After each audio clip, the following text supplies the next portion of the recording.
네, 한동안 외면받는다 싶었던 은행 정기예금이 8년 만에 최대 폭으로 증가했다는 소식이 들려옵니다. 아무래도 불안한 증시와 금리 인상으로 인해 이자가 오르자 예적금에 다시 눈을 돌리는 분들이 많아진 것 같은데요.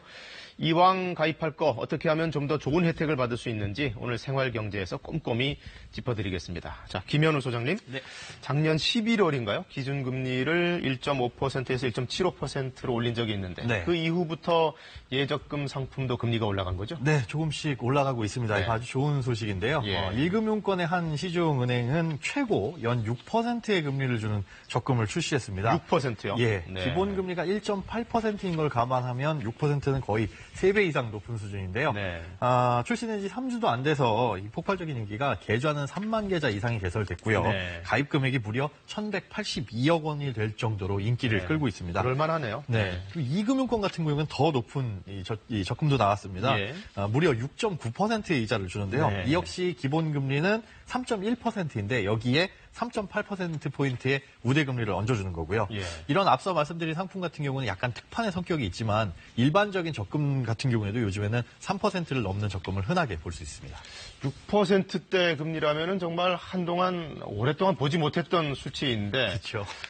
그래도 또 차 떼고 포 떼고 이렇게 하다 보면은 그 정도가 안 될 수 있잖아요. 실제 금리는 어떻게 될까요? 네, 이게 사실은 요건을 충족했을 때 최고 금리가 6%, 6.9%라는 겁니다. 네. 이 문제는 또 뭐냐면 이들 상품의 이제 가입 한도가 작은데요. 네. 뭐 예를 들자면 월 10만 원까지만 납입할 수 있다거나 아니면 연간 납입할 수 있는 총 한도가 뭐 200만 원까지다, 300만 원까지다 이런 식으로 정해놓는 겁니다. 예. 그리고 무엇보다 최고 금리를 받기 위해서는 갖가지 이제 우대 조건을 다 충족해야 되는데요. 해당 은행의 첫 번째 거래 고객이라든가 아니면 네. 신용카드도 만들어서 써야 되고 뭐 보험을 가입하거나 급여 이체를 해야 된다거나 이런 우대 조건들이 다 있어서 이것들을 전부 다 맞추려면 이게 현실적으로 가능하냐 네. 그림의 떡이다라는 네. 지적들도 없지 않아 있습니다. 적금 이자 계산 방식도 우리가 흔히 생각하는 것과는 좀 다르다면서요. 예를 들어서 6%대다 이러면 실제로 만기 때 받을 수 있는 건 어느 정도 되나요? 네, 연이율 6%, 이 어려운 우대 이 조건을 다 충족해가지고 일단 받는다라고 생각하고 네. 계산을 한번 해봤습니다. 한 달에 10만 원씩 1년 동안 적금을 부으면 원금은 120만 원이 되는데요. 예. 이 120만 원의 6%인 7만 2천 원을 다 받는 게 아닙니다. 네. 왜냐하면 월별로 이자가 달라지기 때문인데요. 이번 달에 적금을 가입해서 이달에 들어간 10만 원 같은 경우에는 은행에서 1년 동안 보관하기 때문에 1년치 이자를 다 줍니다. 네. 그런데 다음 달에 들어간 10만 원 같은 경우에는 만기까지 이제 11달이 남은 거죠. 예. 그러니까 11달치 이자만 주고요. 그 다음 달에는 10달치 이자. 뭐 이런 식으로 쭉 내려가다가 마지막엔 한 달치 이자만 주고 나오기 때문에 네. 사실상 실질 이자는 더 적어지죠. 이렇게 계산하면 이자는 총 3만 9천 원이고 원금 대비 3.25%가 되는데 네. 여기서 또 떼야 될 게 세금입니다. 세금 있죠. 예, 네. 15.4%를 떼고 나면 실제로 받는 이자는 32,994원이 되고 네. 원금 대비 약 2.75%밖에 안 되는 겁니다. 차이가 좀 나네요. 맞습니다. 그렇다면 적금 말고 돈을 처음부터 계속 묶어두는 예금은 어떻게 되나요? 네, 뭐 예금 같은 경우에는 목돈을 일회적으로 넣어놓고 일정 기간 후에 돌려받는 형식이죠. 네. 이거는 계산하기가 좀 간편합니다. 네. 그냥 원금에 해당 이율을 곱하고 나중에 세금 정도만 제하면 간단하게 계산이 되는데요.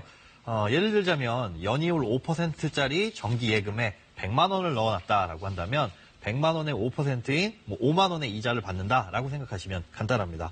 그런데 뭐 이렇게 설명을 드려도 아우 난 계산하기 복잡해라고 하신다면 요즘에는 그 인터넷 검색창 포털창에 뭐 예금 계산기, 적금 계산기 이렇게 검색을 하시면 연이율, 월 납입액, 뭐 만기 이런 것들을 각자 입력을 하셨을 때 네. 만기에 실제로 얼마를 받으실 수 있는지가 간단히 계산되기 때문에 집에서 한번 미리 계산을 해보시는 것도 도움이 될 것 같습니다. 한동안은 돈이 여유 자금이 좀 있으신 분들도 마땅히 돈을 넣어둘 데가 없다, 굴릴 데가 없다 이런 얘기들 많이 하셨는데 예. 아무래도 예적금 금리가 올라가면 좀 많이들 찾으실 것 같아요. 조금이라도 더 혜택 받을 수 있는 방법 뭐가 있을까요? 일단 저는 이 이자 1, 2% 정도에 너무 연연하지 마셔라라고 예. 말씀을 먼저 드리고 싶습니다. 원금의 규모가 특히 작으면 작을수록 실제 이자는 더 적을 수가 있거든요. 네. 예를 들어서 한 달에 10만 원씩 적금을 부어봐야 1%포인트의 이자 차이는 세후 네. 5,499원밖에 안 됩니다. 커피 한 잔 정도. 그렇죠. 값이네요. 만약에 네. 버스 타고 가야 될 거리라고 한다면 예. 왔다 갔다 차비로 버리는 게 더 네. 많아질 수 있으니까요. 네. 차라리 집 앞에 걸어서 갈 수 있는 은행을 이용하시는 게 더 유리할 수 있고요.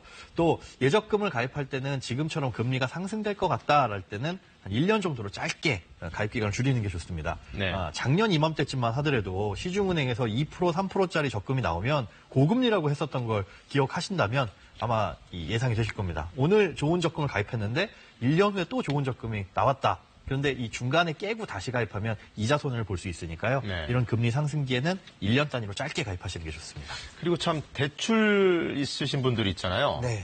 갑자기 목돈이 생기면은 대출금을 먼저 갚을까 아니면은 좀 고금리 상품에 넣어볼까 이렇게 고민하시는 분들이 있는데 네. 어떤 판단 기준을 좀 적용해야 될까요?